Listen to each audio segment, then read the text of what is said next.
ದಿನನಿತ್ಯದ ಬದುಕಿನ ಸಮಸ್ಯೆ ಸಂದೇಹಗಳಿಗೆ ಲೌಕಿಕ ಹಾಗೂ ಪಾರಮಾರ್ಥಿಕ ಸ್ತರಗಳಲ್ಲಿ ಉತ್ತರವನ್ನು ಕಂಡುಕೊಂಡು ಅರ್ಥಪೂರ್ಣ ಸಾರ್ಥಕ ಜೀವನ ನಡೆಸಲು ನಮಗೆ ಇರುವ ಒಂದು ದಾರಿದೀಪ ಡಿವಿಜಿಯವರ ಮಂಕುತಿಮ್ಮನ ಕಗ್ಗ. ಕನ್ನಡದ ಭಗವದ್ಗೀತೆ ಎಂದು ಪ್ರಸಿದ್ಧವಾದ ಈ ಜ್ಞಾನ ಭಂಡಾರದ ಅನಾವರಣವೇ ನಿತ್ಯದ ಬದುಕಿಗೆ ಕಗ್ಗದ ಬೆಳಕು. ತಪ್ಪದೇ ಕೇಳಿ, ಪ್ರತಿದಿನ ಬೆಳಗ್ಗೆ 7:15 ನಿಮ್ಮ ಜನಧ್ವನಿ ಬಾನುಲಿಯಲ್ಲಿ.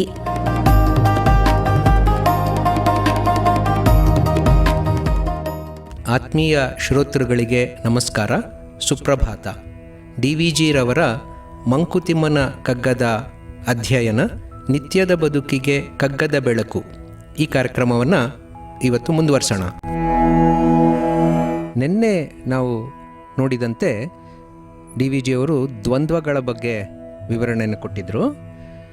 ಕಷ್ಟ ಸುಖ, ಒಳ್ಳೆಯದು ಕೆಟ್ಟದ್ದು, ಸಂಗೀತ, ಅದೇ ರೀತಿಯಲ್ಲಿ ಶಂಖ, ಸೊ ಹೀಗೆ ದ್ವಂದ್ವಗಳು ಜೀವನದಲ್ಲಿ ತುಂಬಿರುತ್ತೆ ಅಂತ. ಅದೇ ರೀತಿಯ ಇನ್ನೊಂದು ರೀತಿಯ ದ್ವಂದ್ವದ ಬಗ್ಗೆ ಮುಂದಿನ ಮುಕ್ತಕದಲ್ಲಿ ನಾವು ನೋಡೋಣ. ಇದು 30ನೇ ಮುಕ್ತಕ. ಬ್ರಹ್ಮವೇ ಸತ್ಯ, ಬ್ರಹ್ಮವೇ ಸತ್ಯ, ಸೃಷ್ಟಿಯೇ ಮಿಥ್ಯ ಎನ್ನುವುಡೆ, ಸೃಷ್ಟಿಯೇ ಮಿಥ್ಯ ಎನ್ನುವಡೆ, ಸಂಬಂಧವಿಲ್ಲವೇನಾ ಸಂಬಂಧವಿಲ್ಲವೇನಾ ವಿಷಯ ಯುಗಕ್ಕೆ, ವಿಷಯ ಯುಗಕ್ಕೆ, ನಮ್ಮ ಕಣ್ಮನಸುಗಳೇ ನಮ್ಮ ಕಣ್ಮನಸುಗಳೇ, ನಮಗೆ ಸಟೆ ಪೇಳುವೊಡೆ, ನಮಗೆ ಸಟೆ ಪೇಳುವಡೆ, ನೆಮ್ಮುವುದು ಅದಾರನೋ ಮಂಕುತಿಮ್ಮ, ನೆಮ್ಮುವುದು ಅದಾರನೋ ಮಂಕುತಿಮ್ಮ. ಸೊ ಇದು ಇನ್ನೊಂದು ರೀತಿಯ ಬಹಳ ಗಹನವಾದಂಥ ದ್ವಂದ್ವವನ್ನು ಇಲ್ಲಿ ಡಿವಿಜಿಯವರು ಎತ್ತಿ ಹಿಡಿತಾ ಇದ್ದಾರೆ. ಯಾವುದು ಸತ್ಯ, ಯಾವುದು ಮಿಥ್ಯ ಅಂತ. ಸೊ ಸತ್ಯ ಅಂದರೆ ನಿಜವಾದದ್ದು, ಅದು ನಾವು ಕೇಳಿದ್ದೀವಿ. ಮಿಥ್ಯ ಅಂದರೆ ಯಾವುದಿಲ್ಲವೋ ಅದು ಅಂತ. ಅಂದರೆ ಆ್ಯಕ್ಚುಲಿ ಸಾಪೇಕ್ಷವಾದಂಥದ್ದು, ಸಾಪೇಕ್ಷವಾದ ರೀತಿಯಲ್ಲಿ ನಾವು ನೋಡಿದಾಗ ಯಾವುದು ನಮಗೆ ಕಾಣಿಸುತ್ತೋ ಅದು ಮಿಥ್ಯ ಅಂತ ನಾವು ಹೇಳ್ತೀವಿ, ಆ ಪದದ ಅರ್ಥವನ್ನು ನೋಡಿದಾಗ. ಸೊ ನಾವು ಒಂದು ಪ್ರಸಿದ್ಧವಾದಂಥ ಒಂದು ಹೇಳಿಕೆಯನ್ನು ನಾವು ಬಹುಶಃ ಕೇಳಿರ್ತೀವಿ, ತತ್ವಮಸಿ ಅಂತೆಲ್ಲ ನಾವು ಯಾವುದು ಮಹಾವಾಕ್ಯಗಳು ಅಂತ ಹೇಳ್ತೀವೋ ಅದೇ ರೀತಿಯ ಇನ್ನೊಂದು ಮಹಾವಾಕ್ಯ ಅಂತಂದರೆ ಬ್ರಹ್ಮ ಸತ್ಯಂ ಜಗನ್ಮಿಥ್ಯ ಜೀವೋ ಬ್ರಹ್ಮೈವ ನಾಪರಃ ಅನ್ನುವಂಥದ್ದನ್ನು ಶಂಕರಾಚಾರ್ಯರು ಹೇಳಿದ ಮಾತು. ಅದು ಮಹಾವಾಕ್ಯಗಳ ವಿವರಣೆಗೆ ಬಹಳ ಅನೇಕ ಸ್ಥಳಗಳಲ್ಲಿ ಬಳಕೆಯಾಗುವಂತಹ ಒಂದು ವಿವರಣೆ. ಸೊ ಬ್ರಹ್ಮ ಅನ್ನೋಂಥದ್ದು ಒಂದೇ ಸತ್ಯ, ಜಗತ್ತೆಲ್ಲ ಮಿಥ್ಯ ಅಂತ. ಸೊ ಇದು ಬಹಳ ಆಳವಾದಂಥ ಒಂದು ವಿಚಾರಗಳಿಂದ ಕೂಡಿರುವಂತಹ ವೇದಾಂತದ ತಿರುಳನ್ನೇ ಇದು ಹೇಳುವಂಥ ಒಂದು ಮಾತು. ಅದರ ಬಹಳ ಪಾರಮಾರ್ಥಿಕ ಆಳಕ್ಕೆ ನಾವು ಇಳಿಯೋದು ಬೇಡ. ಅದು ಹೇಗೆ ಅಂದರೆ, ನಮಗೆ ಕಣ್ಣು ಕಾಣೋದು ಸತ್ಯವಾ ಅಲ್ಲವಾ ಅನ್ನೋದು ಪ್ರಶ್ನೆ. ನಮಗೆ ಕಣ್ಣು ಕಾಣೋದೆಲ್ಲ ನಿಜಾನ ಅಥವಾ ಅದರಲ್ಲಿ ಸತ್ಯ ಅಲ್ಲದೆ ಇರುವಂಥದ್ದು ಇರುತ್ತಾ ಅಂತ. ನಾನು ಆಗಲೇ ಈ ಮರೀಚಿಕೆ ಅದರ ಉದಾಹರಣೆ ಕೊಟ್ಟಿದ್ದೆ. ಮಿರಾಜ್, ಅದು ನಾವು ಬೇಸಿಗೆ ಕಾಲದಲ್ಲಿ ರಸ್ತೆಯಲ್ಲಿ ಹೋಗ್ತಾ ಇರುವಾಗ ನಮಗೆ ನೀರಿದ್ದಂಗೆ ಕಾಣಿಸುತ್ತೆ, ಅದರಲ್ಲಿ ಆ್ಯಕ್ಚುಲಿ ನೀರೇ ಇರಲ್ಲ. ಸೊ ನಮ್ಮ ಕಣ್ಣು ನಮಗೆ ಹೇಳ್ತಾ ಇದೆ ಅಲ್ಲಿ ನೀರಿದೆ ಅನ್ನೋ ರೀತಿಯಲ್ಲಿ. ನಮ್ಮ ಮನಸ್ಸು ನೀರನ್ನು ನೋಡಿರುತ್ತಲ್ಲ, ಸೊ ಈ ರೀತಿಯಲ್ಲಿ ಹೊಳಿತಾ ಇರೋವಂಥ ಒಂದು ಸರ್ಫೇಸ್ ನಮಗೆ ಕಾಣಿಸಿದ್ರೆ ಅದು ನೀರು ಅಂತ ಮನಸ್ಸು ಕೂಡ ಭ್ರಮಿಸುತ್ತೆ. ಸೊ ನಮ್ಮ ಕಣ್ಣು ಏನೋ ಒಂದು ಹೇಳ್ತು, ನಮ್ಮ ಮನಸ್ಸು ಏನನ್ನೋ ಒಂದು ಭ್ರಮಿಸ್ತು, ಇದಿರಬಹುದೇನೋ ಅಂತ. ಆದರೆ ಹತ್ತಿರ ಹೋಗಿ ನೋಡಿದಾಗ ಅದು ಸಟೆ, ಅದು ಸುಳ್ಳಾಯಿತು. ಅಲ್ಲಿ ನೀರಿಲ್ಲ, ಅಲ್ಲಿ ಬರೀ ಮರೀಚಿಕೆ ಇತ್ತು. ಸೊ ನಮ್ಮ ಕಣ್ಣು, ನಮ್ಮ ಮನಸ್ಸುಗಳೇ ನಮಗೆ ನಿತ್ಯ ಜೀವನದಲ್ಲಿ ಈ ರೀತಿ ಅನೇಕ ಸಂದರ್ಭಗಳಲ್ಲಿ ಸುಳ್ಳು ಹೇಳ್ತಾ ಇದೆಯಲ್ಲ, ಯಾವುದನ್ನು ನಾವು ನಂಬಬೇಕು?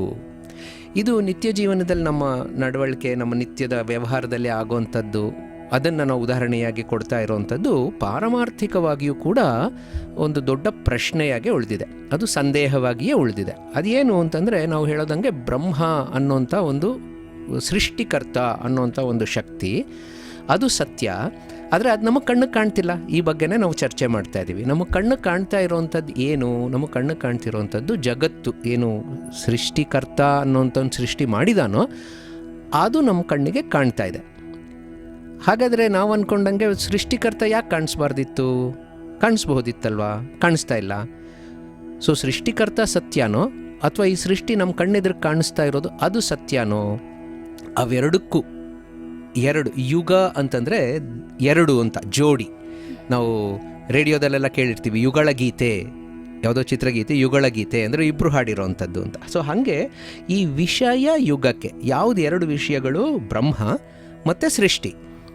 ಅಂದರೆ ಒಂದು ರೀತಿಯಲ್ಲಿ ತಂದೆ ಮತ್ತು ಮಗ, ಒಂದು ರೀತಿಯಲ್ಲಿ ಸೃಷ್ಟಿಕರ್ತ ಮತ್ತು ಅವನ ಸೃಷ್ಟಿಯ ಕಾರ್ಯ. ಸೊ ಈ ಎರಡಕ್ಕೆ ಸಂಬಂಧವಿದೆಯಾ? ನಾವು ಅಂದ್ಕೊಂಡಂಗೆ ಸೃಷ್ಟಿಕರ್ತನಾದಂಥ ಪರಬ್ರಹ್ಮ ಶಕ್ತಿ ಅದು ಸೃಷ್ಟಿಯ ಹೊರಗೆ ನಮ್ಮ ಕಣ್ಣಿಗೆ ಕಾಣುವಂಥ ಎಲ್ಲ ವಸ್ತುಗಳಲ್ಲೂ ಇದೆ, ಎಲ್ಲ ವಸ್ತುಗಳ ಹೊರಗೂ ಇದೆ, ಒಳಗೆ ಹೊರಗೆ ಎರಡೂ ಕಡೆ ವ್ಯಾಪಿಸ್ಕೊಂಡಿದೆ ಅಂತ. ಆದರೆ ಆ ಸೃಷ್ಟಿಯ ಕರ್ತೃ ನಮಗೆ ಕಾಣಿಸ್ತಾ ಇಲ್ಲ, ಕೇವಲ ಸೃಷ್ಟಿ ಮಾತ್ರ ಕಾಣಿಸ್ತಾ ಇದೆ. ಈ ಎರಡಕ್ಕೆ ಸಂಬಂಧ ಏನು? ಇವೇನಾದರೂ ಇದೆಯಾ? ನಮ್ಮ ಕಣ್ಣಿಗೆ ಕಾಣ್ತಾ ಇರುವಂಥ ವಸ್ತುಗಳು ಸತ್ಯವ ಅಥವಾ ಅದು ಮಿಥ್ಯೆಯ ಅಂತ ಇಲ್ಲಿ ಪ್ರಶ್ನೆ. ಇದನ್ನೇ ಮುಂದಿನ ಮುಕ್ತಕದಲ್ಲೂ ಕೂಡ ಇನ್ನಷ್ಟು ಮುಂದುವರಿಸ್ತಾರೆ. ಅದನ್ನು ಈಗ ನೋಡೋಣ. ಬಚ್ಚಿಟ್ಟುಕೊಂಡಿಹುದೇ ಸತ್ಯ ಮಿಥ್ಯೆಯ ಹಿಂದೆ, ಸತ್ಯ ಮಿಥ್ಯೆಯ ಹಿಂದೆ ನಚ್ಚುವುದೇ ಮರೆಯೋಳ್ ಇಹುದನೇ ಸತ್ಯವೆಂದು ಅಚ್ಚರಿಯ ತಂತ್ರವಿದು ಬ್ರಹ್ಮ ಸೃಷ್ಟಿಗಳೇಕೋ ಮುಚ್ಚಿಹವು ಸಾಜತೆಯ ಮಂಕುತಿಮ್ಮ.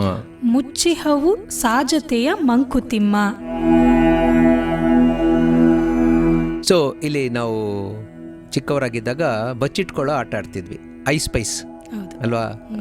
ಯಾರೋ ಒಬ್ರು ಔಟ್ ಆಗಿರ್ತಾರೆ, ಅವರೊಂದು 50-100 ಎಣಿಸ್ಬೇಕು, ಉಳಿದವರೆಲ್ಲ ಬಚ್ಚಿಟ್ಕೊಳ್ತಾರೆ. ಯಾರನ್ನ ಇವ್ರು ಕಾಣಿಸ್ಬಿಡ್ತಾರೋ ಅವ್ರು ಓಡ್ ಬಂದು ಅವ್ರು ಐಸ್ ಅಂತಾರೆ, ಅವ್ರು ಔಟು. ಈ ಆಟವನ್ನು ಆಡಿದ್ವಿ ಅಲ್ವಾ? ನಾವು ಚಿಕ್ಕವರಾಗಿದ್ದಾಗ ಒಂದೇನೋ ತಮಾಷೆಯಾದಂಥ ಒಂದು ಇದನ್ನು ಮಾಡ್ತಾಯಿದ್ವಿ, ಟ್ರಿಕ್ಕು.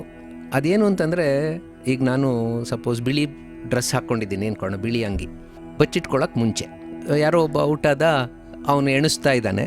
ನಾನು ಬಿಳಿ ಅಂಗಿ ಹಾಕ್ಕೊಂಡು ಬಚ್ಚಿಟ್ಕೊಳ್ಳೋಕೆ ಹೋಗಿದ್ದೀನಿ, ನನ್ನ ಫ್ರೆಂಡ್ ನೀಲಿ ಅಂಗಿ ಹಾಕ್ಕೊಂಡಿರ್ತಾನೆ.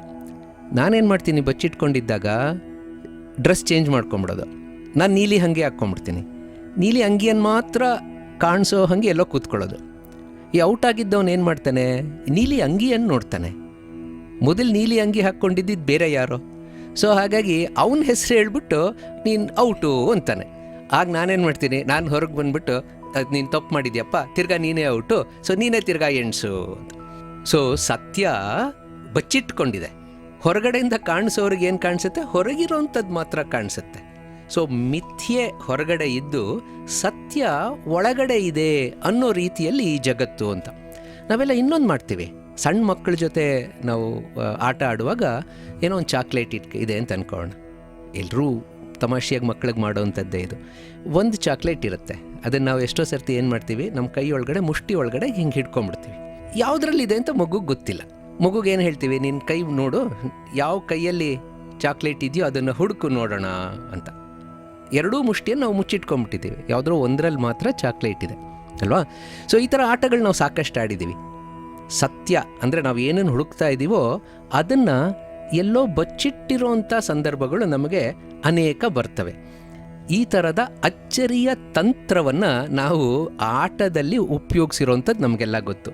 ಡಿ ವಿ ಜಿಯವರು ಹೇಳ್ತಿದ್ದಾರೆ, ಬ್ರಹ್ಮ ಮತ್ತು ಸೃಷ್ಟಿ ಈ ಎರಡು ಕೂಡ ನಮ್ಮ ಜೊತೆ ಈ ಥರ ಆಟ ಆಡ್ತಾ ಇದೆಯೋ ಏನೋ ಅಂತ. ಸೊ ನಮ್ಮ ಒಳಗೆ ಅಂತರ್ಯಾಮಿಯಾಗಿರೋಂತಹ ಆ ಶಕ್ತಿಯನ್ನು ನಾವು ಎಷ್ಟೋ ಸರ್ತಿ ಗುರುತಿಸ್ಕೊಳ್ಳೋಕ್ಕೆ ಆಗಲ್ಲ. ನಮ್ಮ ಪರಂಪರೆಯಲ್ಲಿ ಅತ್ಯಂತ ದೊಡ್ಡ ವಿದ್ಯೆ ಅಂತ ಹೇಳಿರೋವಂಥದ್ದು ಈ ಆತ್ಮವಿದ್ಯೆಯನ್ನು. ಮೊದಲಿಂದ ನೋಡ್ತಾ ಬಂದಿರೋ ಹಾಗೆ ಎಲ್ಲ ವೇದಗಳನ್ನು ಯಾರೋ ಓದ್ಬಿಟ್ಟಿದ್ದಾರೆ ಅಂತ ಅಂದ್ಕೊಳ್ಳೋಣ, ಎಲ್ಲ ಶಾಸ್ತ್ರಗಳನ್ನು ಅವರು ಚೆನ್ನಾಗಿ ಅಧ್ಯಯನ ಮಾಡಿದ್ದಾರೆ ಅಂತ ಅಂದ್ಕೊಳ್ಳೋಣ. ಏನೇನು ಅವಾಗಿನ ಕಾಲಕ್ಕೆ ಏನೇನಿತ್ತೋ ಗಣಿತ ಇತ್ಯಾದಿಗಳೆಲ್ಲ ಎಲ್ಲ ಕಲ್ತಿದ್ದಾರೆ, ಸಕಲ ಶಾಸ್ತ್ರ ಪಾರಂಗತರು. ಇವಾಗಿನ ಕಾಲಕ್ಕೆ ಬರೋಣ, ಈಗಲೂ ಅಷ್ಟೇ ಸೈನ್ಸು ಮ್ಯಾಥ್ಸು ಎಲ್ಲವನ್ನು ಕಲ್ತ್ಕೊಂಡ್ಬಿಟ್ಟಿದ್ದಾರೆ ಅಂತ ಅಂದ್ಕೊಳ್ಳೋಣ. ನಮ್ಮ ಪರಂಪರೆಯ ಗಣನೆ ಹೇಗಪ್ಪ ಅಂತಂದರೆ, ಅವರ ಜ್ಞಾನ ಎಷ್ಟೇ ಯೂನಿವರ್ಸಿಟಿಗಳಲ್ಲಿ ಅವರು ಅಧ್ಯಯನ ಮಾಡಿದ್ರೂ ಕೂಡ ಎಲ್ಲಿವರೆಗೆ ಅವರು ತಮ್ಮ ಬಗ್ಗೆ ತಿಳ್ಕೊಂಡಿರಲ್ವೋ ಅಲ್ಲಿವರೆಗೂ ಅವರು ಜ್ಞಾನಿ ಅಲ್ಲ ಅಂತಲೇ.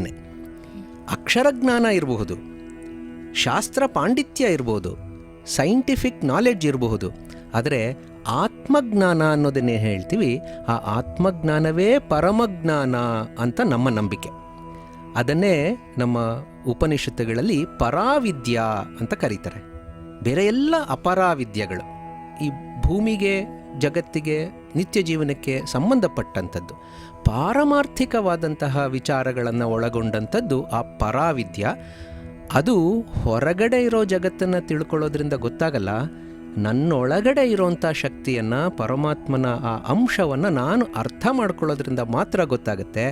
ಆದರೆ ಆ ಅಂಶ ಒಳಗಡೆ ಇದೆ, ಅದರ ಸುತ್ತೂರು ಈ ನನ್ನ ದೇಹ, ನನ್ನ ಮನಸ್ಸು, ನನ್ನ ಬುದ್ಧಿ, ನನ್ನ ಅಹಂಕಾರ, ಸೊ ಹೀಗೆ ಈ ಎಲ್ಲ ಪದರಗಳು ಅದನ್ನು ಆವರಿಸ್ಕೊಂಡ್ಬಿಟ್ಟಿದೆ.